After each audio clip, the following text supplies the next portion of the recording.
श्रावण के पवित्र माह में भगवान शिव की आराधना की जाती है। भगवान शिव की पूजा करने से भक्तों को अभीष्ट वरदान की प्राप्ति होती है।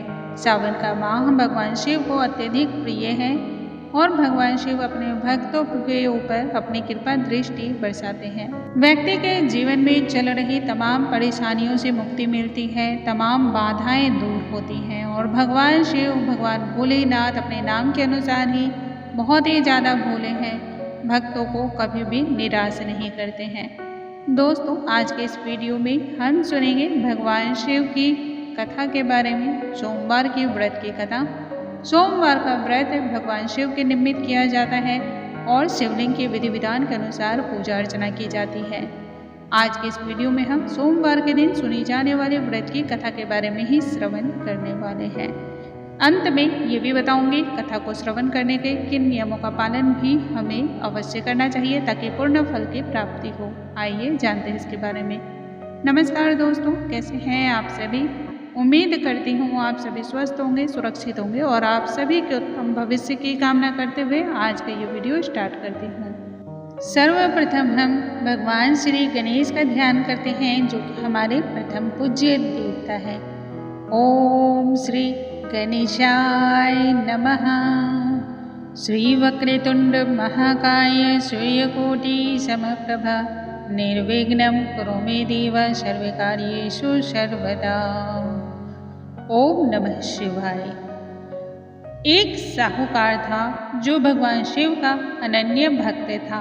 उसके पास धन धान्य किसी भी चीज की कमी नहीं थी। कमी थी तो बस इतनी कि उसकी कोई भी संतान नहीं थी और इसी कामना को लेकर रोज शिव मंदिर में जाकर दीपक जलाता था।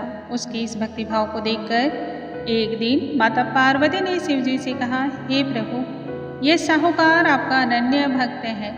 वैसे तो भक्तों की पुकार आप तुरंत ही सुन लेते हैं, फिर साहूकार की बात आप क्यों नहीं समझ पा रहे हैं। शिव जी बोले, हे पार्वती, इस साहूकार के पास पुत्र नहीं है, इसे इसी बात का दुख रहता है।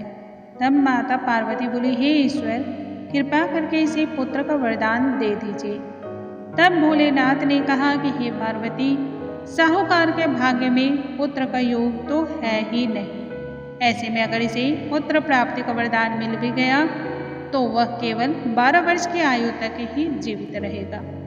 ये बात सुनने के बाद भी माता पार्वती ने कहा, हे प्रभु, आपको इस साहूकार को पुत्र का वर तो देना ही होगा, अन्यथा भक्त क्यों आपकी पूजा करेंगे, क्यों आपकी सेवा करेंगे और क्यों आपके दरवाजे पर अपने माथे को टेकेंगे।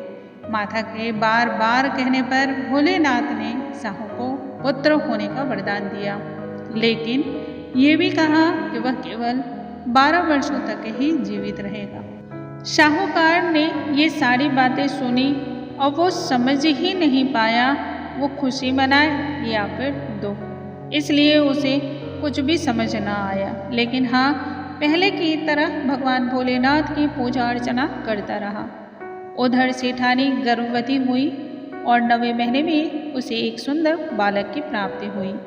परिवार में खूब हर्षोल्लास मनाया गया, लेकिन साहूकार पहले की तरह ही रहा। उसने बालक के अल्पायु की बात किसी से भी नहीं की, किसी से भी इस बात का जिक्र नहीं किया। बालक बड़ा होता चला गया। अब बालक की आयु 11 वर्ष जब हो गई, तब साहूकार की पत्नी ने बालक के विवाह की बात साहूकार से कही।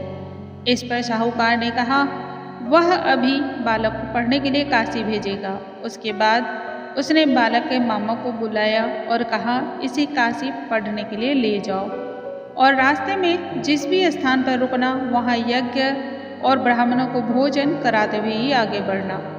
उन्होंने भी इसी तरह कार्य किया और यही कार्य करते हुए आगे बढ़ते जा रहे थे। मार्ग में एक राजकुमारी का विवाह था और जिस व्यक्ति से उसका विवाह होना था वह एक काना व्यक्ति था। उसके पिता ने जब अति सुंदर साहूकार के बेटे को देखा तो उसके मन में लालच आया। सोचा क्यों ना इसे ही घोड़ी पर बिठाकर शादी के सारे कार्य संपन्न करा लिए जाए। अपने मन की बात उन्होंने बालक के मामा से कही और कहा इसके बदले में वो अथाह धन देंगे। इस पर बालक के मामा राजी हो गए। इसके बाद साहूकार का बेटा विवाह की वेदी पर बैठ गया और जब विवाह कार्य संपन्न हो गया तो जाने से पहले उसने राजकुमारी की चुंदरी के पल्ले पर लिखा, तेरा विवाह तो मेरे साथ हुआ, लेकिन जिस राजकुमार के साथ भेजेंगे वह तो एक आंख का काना है। इसके बाद वह अपने मामा के साथ काशी पढ़ने के लिए चला गया। उधर जब राजकुमारी ने अपनी चुंदरी पर यह लिखा हुआ पाया तो उसने राजकुमार के साथ जाने से मना कर दिया। तो राजा ने भी अपने पुत्र को बाराती के साथ विदा नहीं किया और बारात वापस लौट गई। उधर मामा और भांजे काशी पहुंच गए। एक दिन जब मामा ने यज्ञ रखा और भांजा बहुत देर तक बाहर नहीं आया तो मामा ने अंदर जाकर देखा भांजे के प्राण निकल चुके थे। वह बहुत परेशान हुए, लेकिन सोचा कि अभी रोना पीटना मचाया तो ब्राह्मण चले जाएंगे और यज्ञ का कार्य अधूरा रह जाएगा। तब यज्ञ संपन्न कराया गया और उसके बाद मामा ने रोना पीटना शुरू कर दिया। उसी समय शिव पार्वती वहाँ से जा रहे थे तो माता पार्वती ने शिव जी से पूछा, हे प्रभु, ये कौन रो रहा है? तभी उन्हें पता चला यह तो भगवान भोलेनाथ के आशीर्वाद से जन्मा साहूकार का पुत्र है। तब माता पार्वती कहती है, हे स्वामी, इसे जीवन दान दे दे, अन्यथा रोते रोते इसके माता पिता के प्राण भी निकल जाएंगे। इस पर भगवान भोलेनाथ ने कहा, हे पार्वती, इसकी आयु इतनी ही थी सो वह भोग चुका। लेकिन माँ के बार बार आग्रह करने पर भगवान भोलेनाथ ने उसे जीवन दान दिया। लड़का ओम नमः शिवाय करते हुए उठ खड़ा हुआ। मामा और भांजे दोनों ने ईश्वर को धन्यवाद दिया और अपनी नगरी को ओर लौट पड़े। रास्ते में वही नगर पड़ा और राजकुमारी ने उन्हें पहचान लिया। तब राजा ने राजकुमारी को साहूकार के बेटे के साथ बहुत से धन धान्य के साथ विदा किया। उधर साहूकार और उसकी पत्नी छत पर बैठे हुए थे। उन्होंने यह प्रण कर रखा था, यदि उनका पुत्र सकुशल नहीं लौटा तो वह छत से कूदकर अपने प्राणों को त्याग देंगे। तभी लड़के के मामा ने आकर साहूकार के बेटे और बहू के आने का समाचार सुनाया, लेकिन वे नहीं माने। तो मामा ने शपथ पूर्वक कहा। तब तो दोनों को विश्वास हो गया। दोनों ने अपने बेटे बहू का स्वागत किया। उसी रात साहूकार को स्वप्न में शिव जी ने दर्शन दिया और कहा, तुम्हारे पूजन से मैं प्रसन्न हुआ। इसी प्रकार से जो भी व्यक्ति सोमवार के व्रत की कथा को सुनता है अथवा पढ़ता है, उन सभी व्यक्तियों की समस्त इच्छाएं पूर्ण होती हैं, सारे दुख दूर होते हैं, मनोवांछित फल की प्राप्ति होती है, समस्त कामनाएं उस व्यक्ति की पूर्ण होती हैं।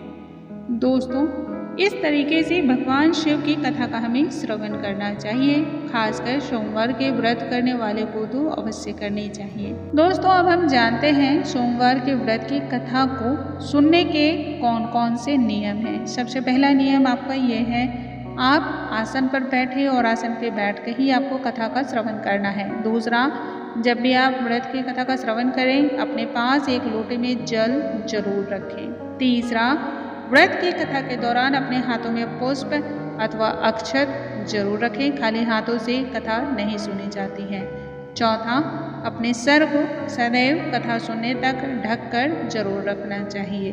पांचवा, कथा सुनने के बाद अपने हाथों में पुष्प अक्षत जो भी आपने रखा हो उसे शिवलिंग पर अर्पण कर देना चाहिए। छठा, जो लोटे में आपने जल भरकर रखा है उस जल से उसके बाद शिवलिंग का अभिषेक अवश्य कर लेना चाहिए, ये बहुत ही अच्छा माना जाता है।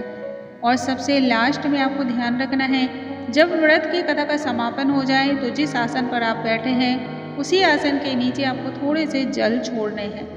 यदि आप जल को छोड़कर और फिर उस जल को माथे से लगाते हैं तो इससे आपने जितनी भी पूजा पाठ किए हैं, जिन भी विधियों के द्वारा आपने भगवान शिव की, भगवान भोलेनाथ की पूजा की है, उन सभी का संपूर्ण फल आपको प्राप्त होता है। आपके द्वारा किए गए पूजा पाठ कभी भी विफल ऐसे में नहीं होते हैं। यदि आप इस तरीके का, इस नियम का पालन नहीं करते हैं तो ऐसा शास्त्रों में कहा गया है कि हमारे द्वारा किए गए पूजा पाठ से मिलने वाले जो फल की प्राप्ति होती है उसे शैतान हर लेते हैं। दोस्तों, मुझे उम्मीद है आज की ये जानकारी आप सभी को बहुत अधिक पसंद आई होगी। जानकारी पसंद आई हो तो इसे ज़्यादा से ज़्यादा शेयर करें। अगले वीडियो में हम फिर से मिलेंगे, तब तक के लिए नमस्कार दोस्तों।